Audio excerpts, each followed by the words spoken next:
2011च्या जनगणनेनुसार ख्रिश्चन, हे ख्रिश्चन आहे बरं का, ख्रिश्चन धर्मीय समुदाय हा भारताच्या एकूण लोकसंख्येच्या डॅश टक्के आहे? 1.7, 3.7, 0.4 की 2.3?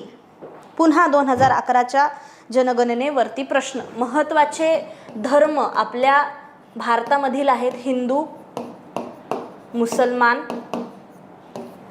ख्रिश्चन, राईट, मग शीख, राईट, त्यानंतर बौद्ध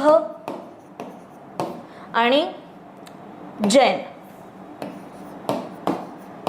ह्यांचे पर्सेंटेज भारताच्या कंपॅरिझनमध्ये किती आहे?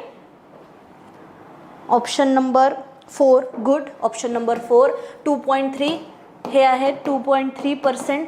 हिंदू धर्मियांची लोकसंख्या टोटल आहे 79 79.8%.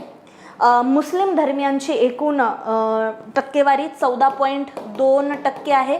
ख्रिश्चन तर आपण पाहिलं.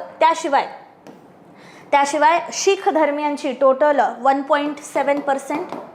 ठीक आहे.